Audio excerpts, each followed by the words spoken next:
Assalamualaikum warahmatullahi wabarakatuh. Selamat pagi anak-anak.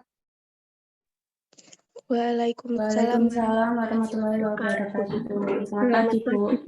Selamat pagi. Gimana kabarnya hari ini? Sehat semua kan? Alhamdulillah, Bu, sehat. Alhamdulillah Sehat. seperti itu. Baiklah, sebelum kita memulai pembelajaran pada pagi hari ini, alangkah baiknya kita berdoa terlebih dahulu. Berdoa dimulai.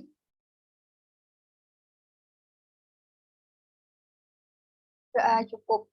Nah, sebelumnya Ibu izin share screen dulu ya. Nah, pada pagi hari ini kita akan membahas materi mengenai ragam gejala sosial. Nah, pada pembelajaran kali ini, tujuan untuk kalian dapat memahami apa itu ragam gejala sosial, lalu apa penyebab ragam gejala sosial, macam penyebab ragam gejala sosial, dan yang terakhir yaitu kalian dapat mengklasifikasikan perbedaan individu, sosial, dan antar kelompok. Nah, sebelum kita memulai pembelajaran kali ini, apakah kalian sudah pernah mendengar atau bahkan familiar dengan istilah ragam gejala sosial? Silahkan, kalau ada yang mau menanggapi. Saya izin menanggapi, Bu. Ya, silahkan, Mbak Anggun. Saya belum familiar sih dengan ragam gejala sosial itu, tapi menurut saya ragam gejala sosial itu adalah peristiwa beragam yang terjadi di masyarakat, Bu. Ya, betul. Apakah ada tanggapan yang lain? Silahkan. Saya izin, Bu. Ya, silahkan, Mbak Nur. Menurut saya, ragam gejala sosial itu fenomena yang menandai terjadinya permasalahan sosial yang ada, Bu. Ya, baik. Apakah ada tanggapan yang lain lagi? Saya, Bu, izin menambahkan, menurut saya seperti peristiwa sosial yang sering terjadi di masyarakat, Bu. Ya, betul sekali. Seperti yang sudah ketika teman kalian katakan bahwa gejala sosial memang dapat dikatakan seperti itu. Tetapi jika lebih ulang, gejala sosial ya masalah sosial yang mempengaruhi dan dipengaruhi oleh perilaku manusia dalam kehidupan bermasyarakat. Menurut Jogja Sukanto dalam sosiologi satu pengangkat, gejala sosial merupakan salah satu penyebab terjadinya masalah sosial yang disebabkan oleh lingkungan masyarakat. Seperti itu. Nah, langsung saja kita ke faktor penyebab beragam gejala sosial. Terdapat dua faktor penyebab. Yang pertama yaitu faktor kultural yang merupakan nilai yang berkembang di masyarakat. Jadi disebabkan oleh nilai-nilai yang berkembang di masyarakat. Nah, ada beberapa contoh dari adanya gejala sosial dari faktor kultural ini seperti adanya kemiskinan, kerja bakti, dan perilaku yang menyimpang. Nah, selanjutnya yaitu ada faktor struktural yang dapat dilihat dari pola-pola hubungan antar individu dan kelompok yang terjalin di dalam masyarakat.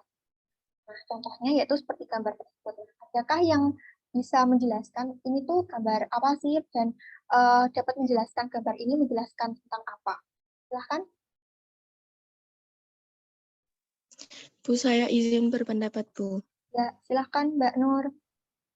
Menurut saya, gambar tersebut adalah gambar tradisi sambatan yang masih sangat sering kita temui apalagi di masyarakat Jawa. Nah, tradisi sambatan itu adalah tradisi gotong royong antar warga yang mana biasanya terjadi apabila ada seorang warga di suatu daerah yang sedang membangun atau membenahi rumahnya, lalu tetangga di sekitarnya itu bergotong royong untuk membantunya, begitu, Bu. Ya, betul sekali. Seperti yang sudah dikatakan oleh Mbak Nur, gambar pada tayangan tersebut merupakan tradisi sambatan yang bisa dibilang familiar ya untuk masyarakat di daerah Jawa. Nah, sambatan ini berisi tentang tradisi saling membantu dan gotong royong antar warganya, misal pembangunan desa, pembangunan rumah, renovasi rumah, ataupun adanya kerja bakti massal pada lingkungan sekitar. Nah, tradisi ini juga yang seperti dikatakan Mbak Nur, karena saling gotong royong dan saling membantu menyebabkan tingginya rasa empati antar warga sehingga terjalin hubungan relasi yang kuat antar warganya yang dapat dikatakan hubungan ini berkaitan dengan kekerabatan antar warganya seperti itu. Nah, selanjutnya kita ke macam-macam ragam gejala sosial. Jadi macam penyebab ragam gejala sosial. Yang pertama ada faktor ekonomi yang berkaitan erat dengan pendapatan masyarakat. Nah, contoh dari gejala sosialnya yaitu adanya kemiskinan. Lalu yang kedua yaitu budaya, terjadi karena adanya gejolak antar keanekaragaman budaya yang sangat beragam sehingga mudah untuk rawan terjadi konflik seperti itu. Nah, contohnya yaitu adanya tawuran remaja. Nah, yang selanjutnya yaitu lingkungan alam. Saat menyangkut erat dengan aspek kesehatan, contohnya yaitu seperti sekarang terjadinya pandemi COVID-19. Lalu yang terakhir yaitu psikologis, maksudnya yaitu sangat berkaitan erat dengan kondisi dan perilaku kejiwaan mereka. Contohnya yaitu adanya organisasi jiwa. Lalu dari apa yang sudah dijelaskan, dapatkah kalian memberikan salah satu contoh saja mengenai kasus ragam gejala sosial yang ada di sekitar kalian? Silahkan. Saya Bu izin berpendapat. Iya, silahkan Mbak. Menurut saya, tidak ada sekitar saya masih terdapat adanya kesenjangan ekonomi, yang mana jika dikaitkan dengan penjelasan tadi, masuk ke dalam macam ekonomi. Kesenjangan ekonomi ini akhirnya menjadi meninggi, kemudian terdapat tingkat kemiskinan di lingkungan sekitar, apalagi setelah munculnya pandemi, banyak karyawan yang di PHK. Betul sekali seperti yang dijelaskan oleh Mbak Gesang, bahwa apa yang dicontohkan tadi sangat berkaitan erat dengan dua penyebab. Yang pertama yaitu penyebab ekonomi, karena meningginya angka kemiskinan dan angka kesenjangan sosial, lalu dikaitkan dengan aspek kesehatan, yaitu terdapatnya pandemi COVID-19 ini selain berdampak pada kesehatan juga sangat berdampak pada ekonomi masyarakat, karena masyarakat PHK. Gitu ya. Nah, lalu kita beralih ke klasifikasi perbedaan. Terdapat 3 klasifikasi, yaitu ada perbedaan individu, perbedaan antar kelompok, dan perbedaan sosial. Nah, yang pertama yaitu perbedaan individu. Individu sendiri merupakan unit terkecil dalam kelompok sosial yang tidak dapat terlepas dari hubungan timbal balik dengan orang lain, atau dapat dikatakan individu merupakan makhluk sosial sehingga perlu bersosialisasi dan berinteraksi dengan orang lain. Nah, individu juga dapat diartikan sebagai unit yang bebas, tidak terikat dengan organisasi yang lain dalam bentuk pemikiran, perilaku, tindakan, maupun tingkah laku. Nah, contohnya dapat kita lihat pada diri kita sendiri. Selanjutnya, perbedaan sosial. Padahal ini membahas mengenai struktur sosial yang dapat diartikan sebagai unsur, lapisan, atau kelompok masyarakat yang cenderung tetap dan teratur, dengan fungsi identitas sebagai kontrol pada masyarakat. Nah, contohnya yaitu pada struktur pemerintahan desa, terdapat kepala desa, wakil kepala desa, sekretaris, dan bendahara. Selanjutnya, pada struktur sosial dibedakan menjadi 2, yaitu diferensiasi sosial dan stratifikasi sosial. Nah, untuk diferensiasi sosial ini berbentuk horizontal. Penggolongannya berdasarkan pada perbedaan yang sejenis atau sederajat. Contohnya ada ras, suku, agama, jenis kelamin, dan kebudayaan. Sedangkan untuk stratifikasi sosial ini berbentuk vertikal dan pengelompokannya berlapis bertingkat seperti itu. Jadi indikator penggolongannya juga berdasarkan hal yang dianggap lebih dihargai pada masyarakat, misalnya kekayaan, ilmu pengetahuan, kekuasaan, kehormatan, dan keturunan. Nah, untuk penggolongan hierarki terdapat 2 penggolongan. Yang pertama, ini yang familiar untuk masyarakat umum, yaitu ada upper class atau masyarakat kelas atas, middle class masyarakat kelas menengah, dan lower class masyarakat kelas bawah.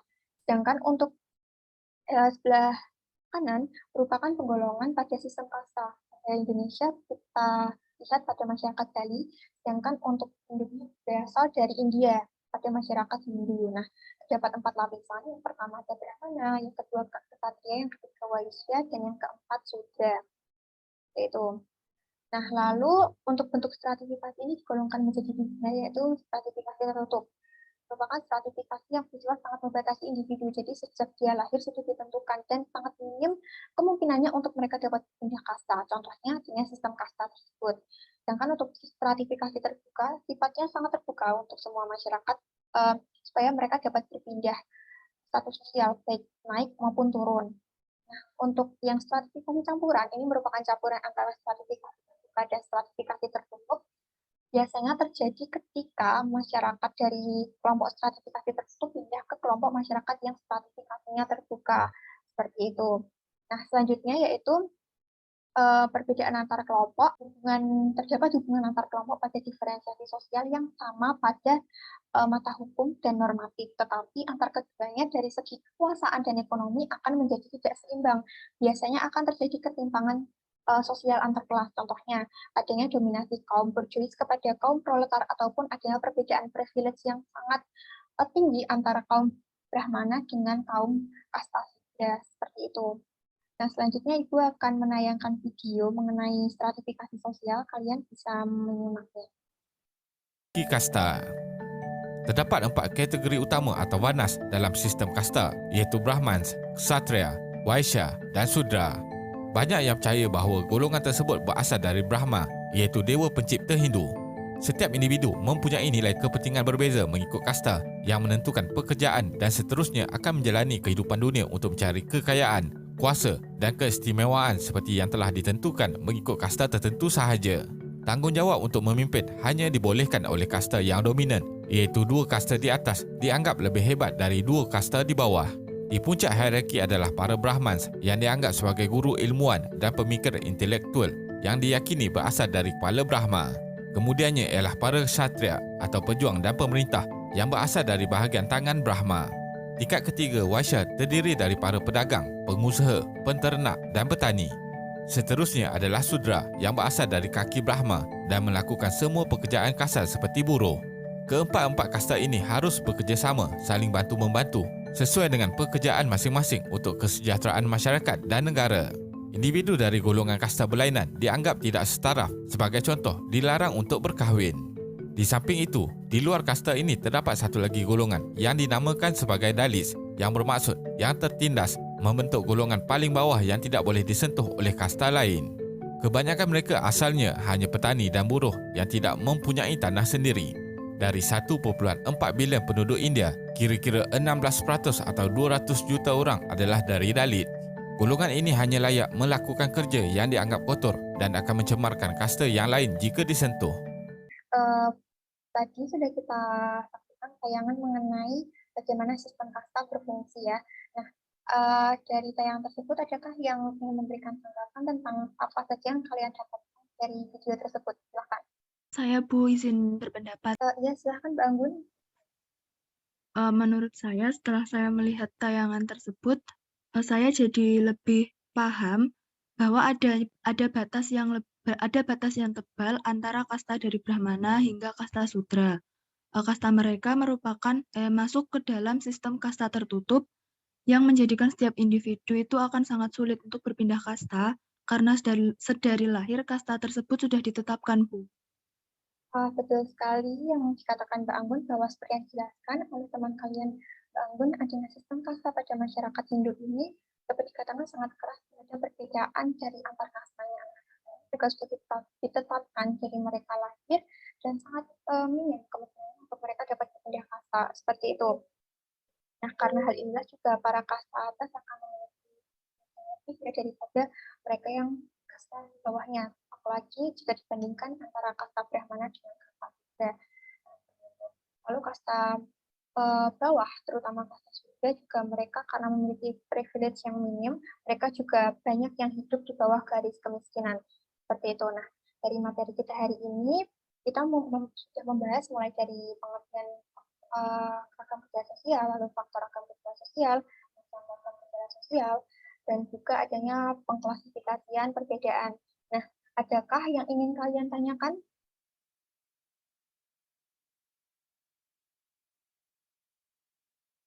Jika tidak ada, berarti kalian sudah paham ya? Sudah, Bu.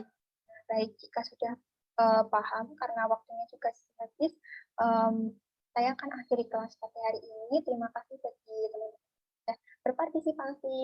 Dan dari saya, wassalamualaikum warahmatullahi wabarakatuh. Waalaikumsalam warahmatullahi